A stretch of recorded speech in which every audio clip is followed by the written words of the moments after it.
picked the wrong week to quit sniffing glue. Hello, little guy. It's the sweetie man coming.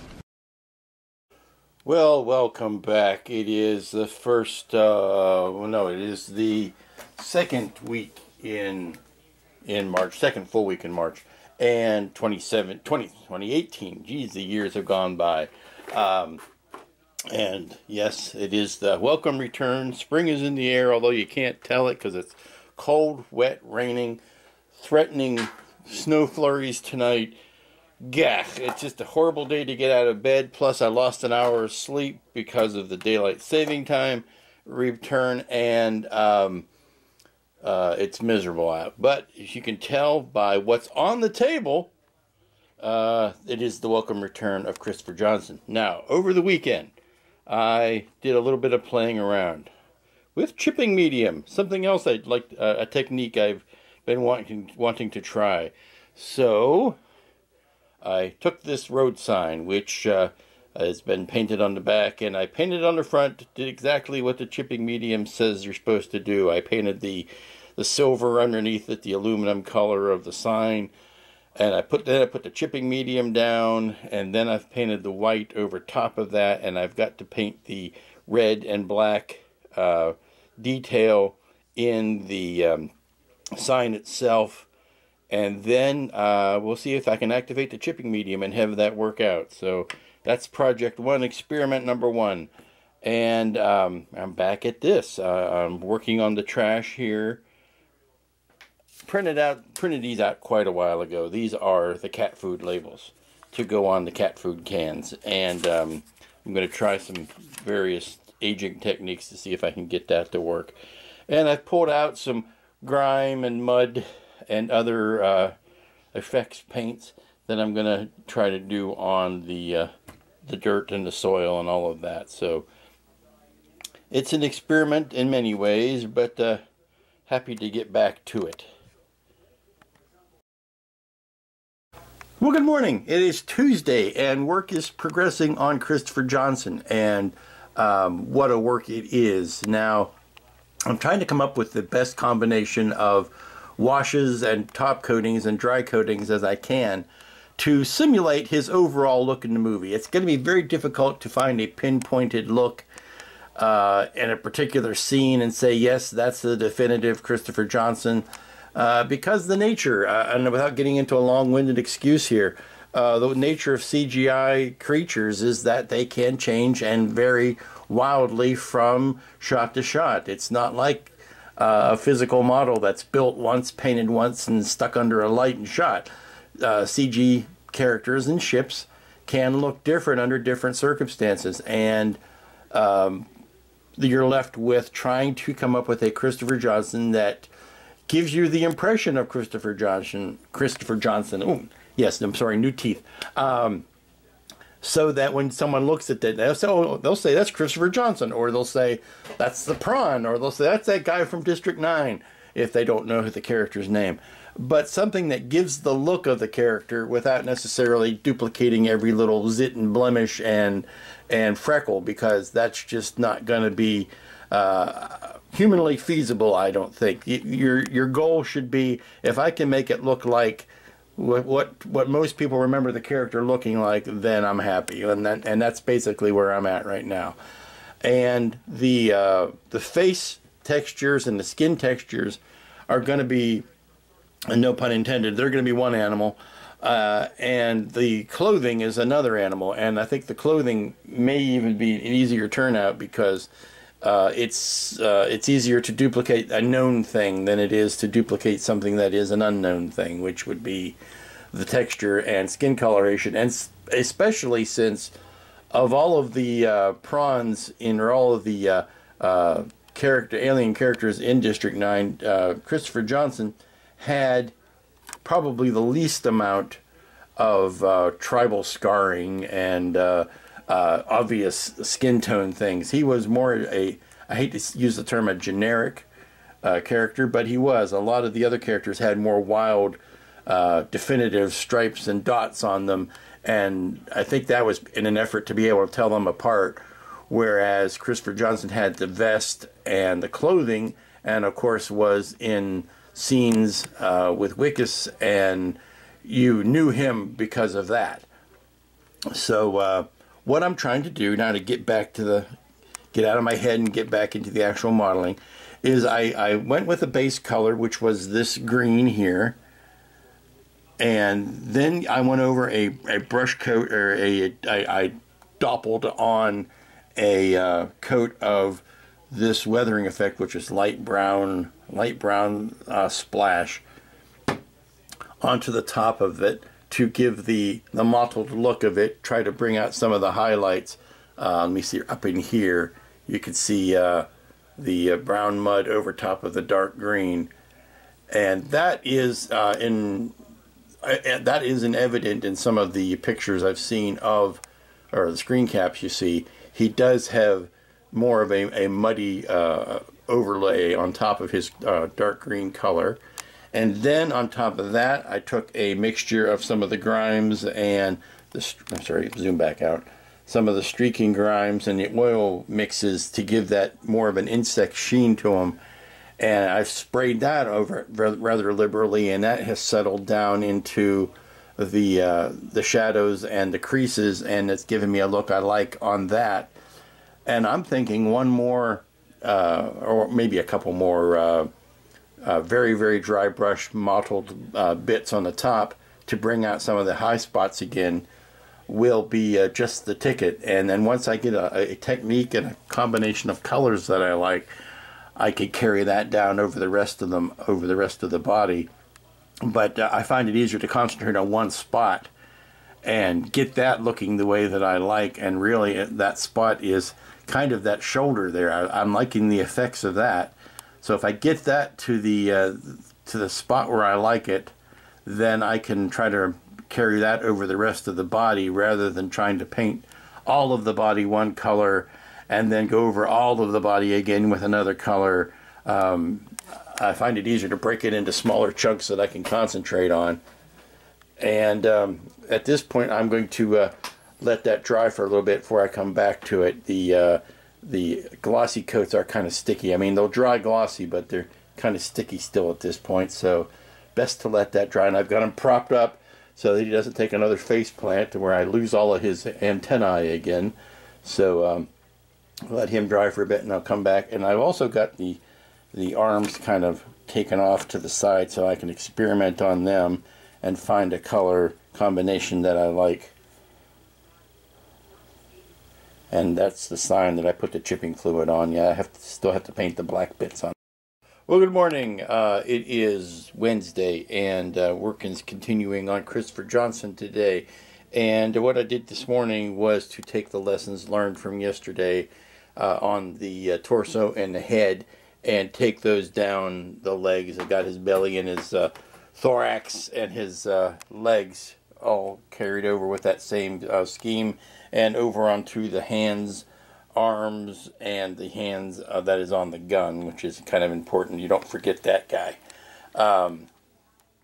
But now that I've got an overall paint scheme on him, I am starting to put in the defining characteristics that are unique to this character and not shared amongst the rest of the creatures, including his brand, his MNU brand on his left temple, and some of the colorations around his face. There is a creamy color, almost a flush tone, that goes around his eyes and then onto his snout, and around the mandibles. Now you see him being real glossy looking, and that's not going to be the final finish because he wasn't. He had gloss around the eyes and around his mandibles, but the rest of it was fairly flat.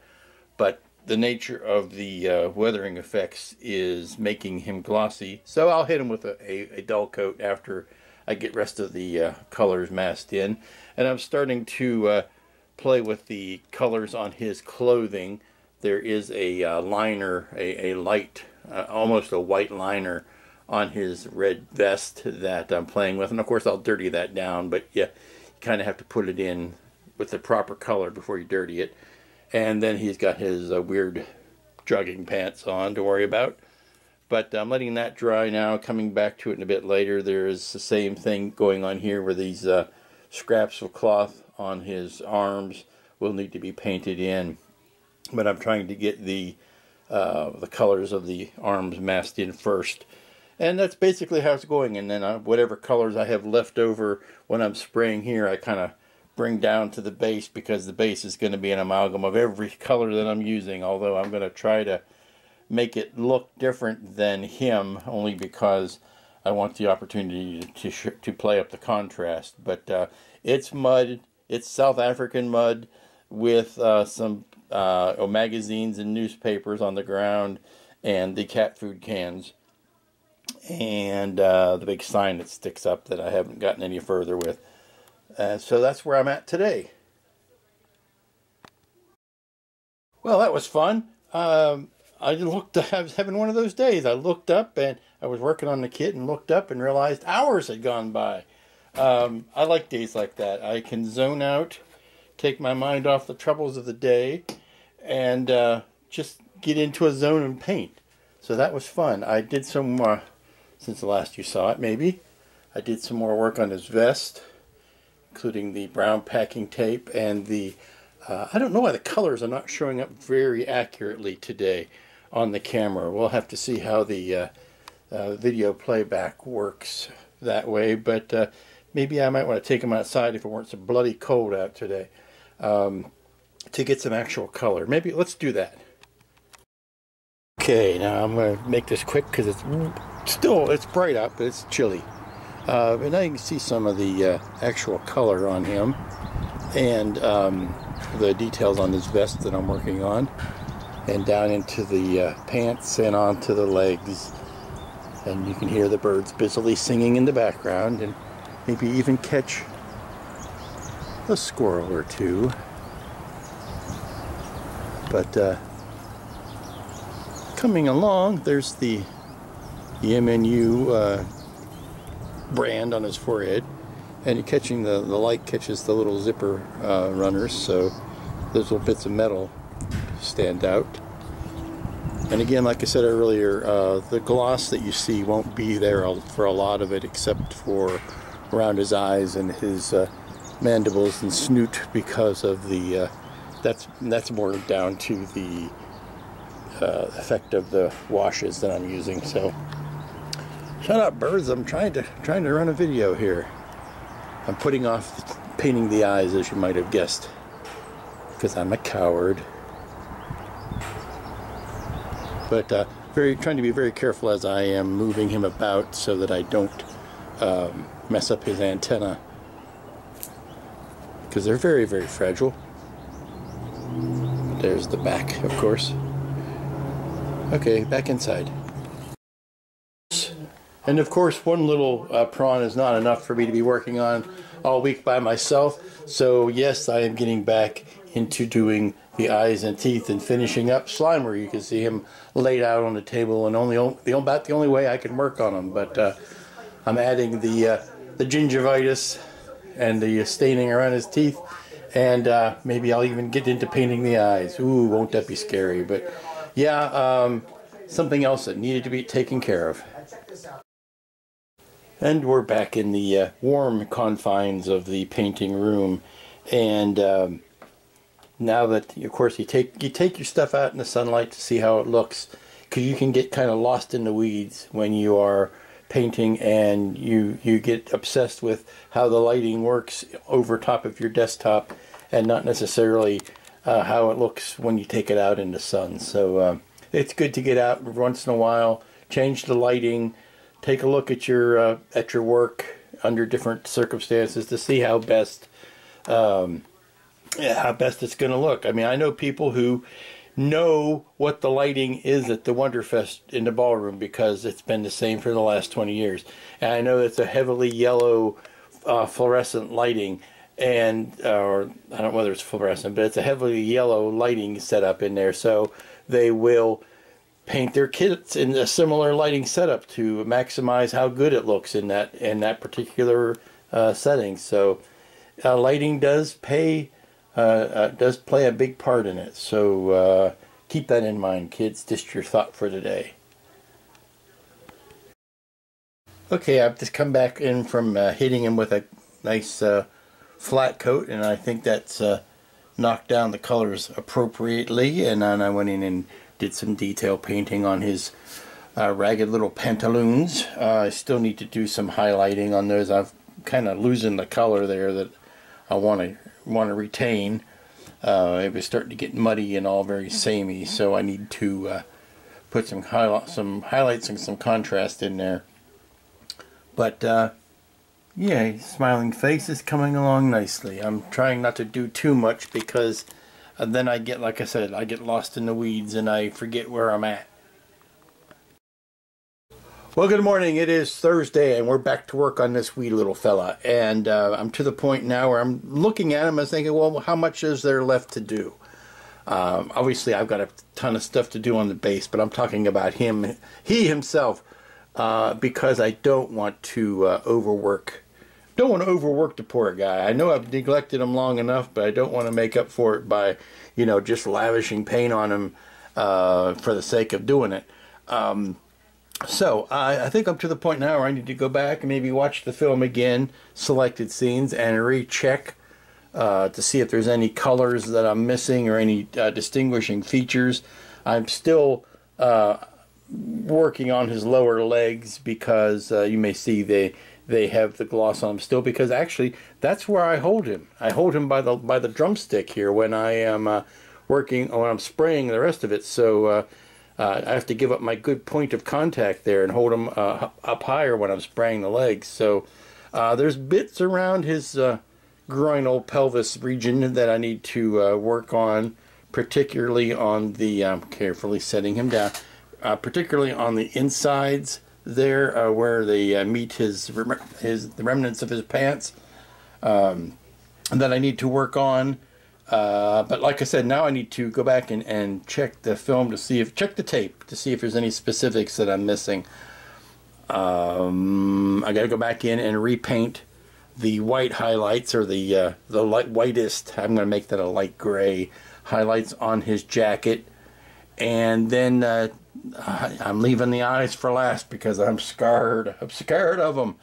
So that's all that's left, or, you know, really the eyes. And I think what I want to do is almost have him on the base and glued down before I deal with the eyes.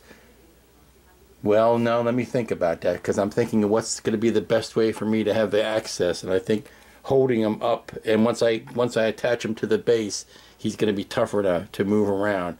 I think I'm going to want to have the eyes painted before I attach him to the base and attach his arms. Yeah, because once I do, I won't be able to get in and around them. So can't put that off forever.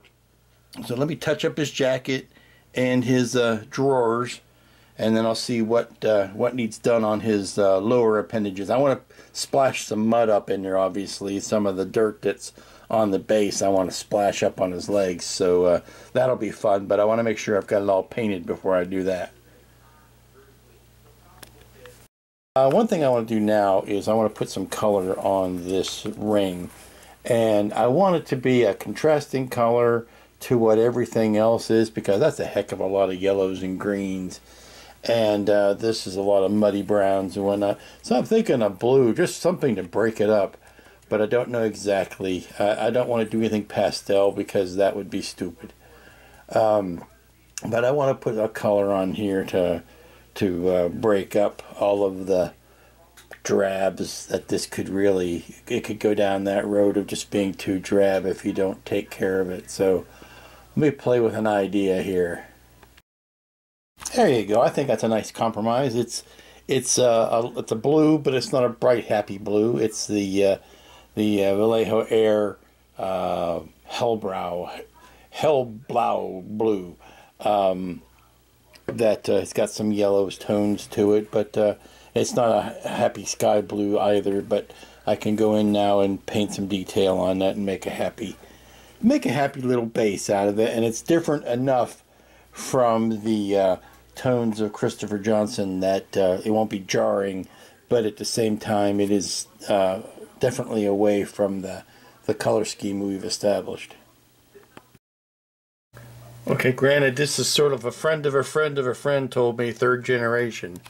But what I've done is I've went out put the movie on the Blu-ray, and then took some, instead of taking screenshots, I actually took some digital pictures of the screen. So yeah, it's friend of a friend, it's third generation, but it's telling me, it's actually reminding me of things I saw more so than providing actual reference. And the thing I wanted to most note was the colors of the rags on his arms are not gray like I have them. The ones on his right arm are more of this stained burgundy color, and this is more of a purplish wine color here. So that gives me the opportunity to get away from those gray colors that I'm using now and actually go more into the wine colors. And also that his jacket is more of a fluorescent orange than it is a red like I have, so I may adjust that accordingly. I'm kind of happy with his pants color, even though it's actually more yellow than what I've got, but I'm going to live with it because I'm happy with all the shading and highlighting that I've got. So happy with those, but it is reminding me of some things. I also got some good pictures of his eyes, and so I'm starting to do my reference for his eye color, which really doesn't have a white. There are no whites of his eyes, and it's this black dot with a little bit of orange around it, and then this bluish green iris that but you can see all of those colors that are going on in his face.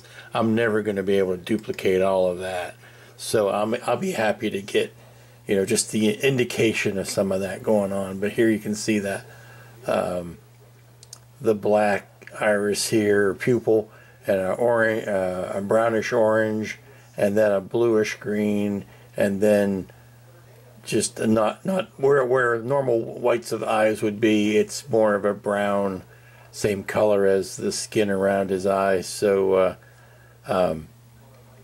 these are good color references for what I need to be doing next. I've been spending the last half hour or so playing with the base, having some fun.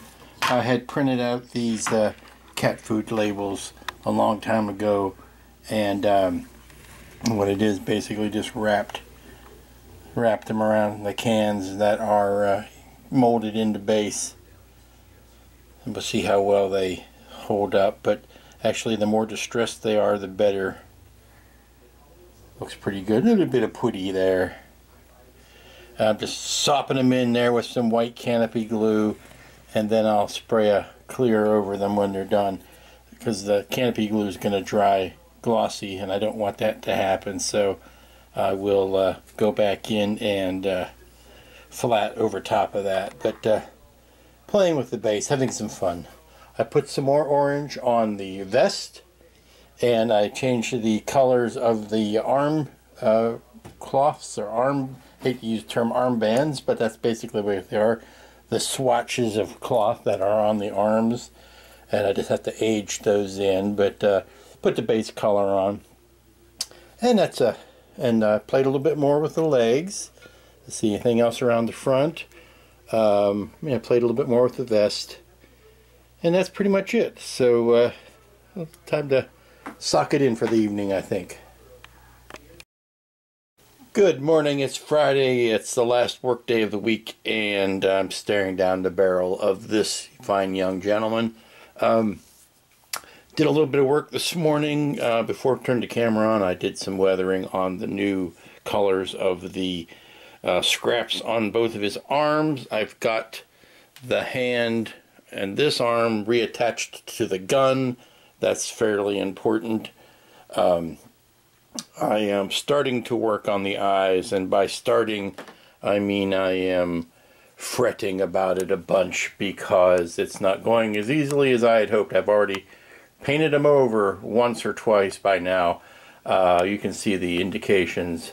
I wanted to put the arms in place and put the gun in his hand so that I can see really what direction his eyes should be looking in, and from that I've got a good map, I think, of what, you know, what direction I want him to be looking in. So that's been handled. The putty is drying around the wrist here so that I can paint that. Again, like I say, I'm stalling. I'm putting off doing the eyes. And I might even not even do them today. It's going to be a weird kind of a truncated day. I'm going to try to get this video up this afternoon instead of late this evening like I normally do. But back onto this base, and the labels that I put down yesterday have dried in, and I think it's looking very good. I'm especially happy with how the putty label showed up. But I'm thinking about more junk and more color to put in there. And that's pretty much it. The feet I'm happy with. I just need to put a flat coat on those so he can be flat-footed. Again, the sculpt, as wonderful as it is, the feet are too big on the sculpt. The captures that I did yesterday show that his feet are much more spindly than that, but I could see why this was done, because it gives him a better sense of proportion when you've got the big gun, excuse me, the big gun, and trying to give him more mass when he's standing on the base instead of, it gives him a bigger platform to stand on, so it doesn't look like he's stepping on with little pixie swizzle sticks like in the movie. He's more, the feet are much smaller in the movie, is what I'm trying to say, in my own roundabout way. But that's it. I'm going to take a little bit of a break from what I've done this morning and then come back and make another running go at those eyes before I call it. Okay, we're starting to get that wide-eyed stare that I'm looking for. Started to work from the inside out, kind of. Put the big orange bits on first, put some black dots in the center, and now I'm going to worry about painting back out from the center. Now that I've got the pupils in, I can kind of wrap my head around to the rest of it, and I can work backwards from there out to the corners of the eyes. But happy with how that turned out, and I've decided not to risk it any further this week. So I think that's where we're going to stick a fork in him for the week. Well, that looks like we're going to wrap it up here. It's going to be a short report for a weird week. I'm going to actually try to get this up a little bit early, but you won't know that because you'll see it when you see it. But this is where we're going to leave Christopher Johnson for the week. He's so happy. He's so happy to have been worked on and loved and given attention to, that I'm sure it won't be anything but a deal for him that it's going to take a couple weeks. And the base, you see, having fun with that. I don't want to rush it because I'm having fun with it, and I've only got a limited amount of space on it, so I have to decide, be judicious. I have to decide what bits I want to put on there, what bits are going to be just one step too far, and that kind of thing. So yeah, that's it. That's a wrap for this week. The delicate gun. Every time I breathe on this thing, I'm afraid one of these little canisters is going to jump off, so being very careful with it. And I've been amazed so far this week that I have not broken off his tiny antenna. I thought for sure I'd be replacing those left, right, and center, or at least left and right. But no, I've been very careful with those, and they have not gone awry. So we will not press our luck, and we will leave it there until next week. So until next week, when we pick Christopher Johnson back up, I will say be good to each other, and we'll see you here next week.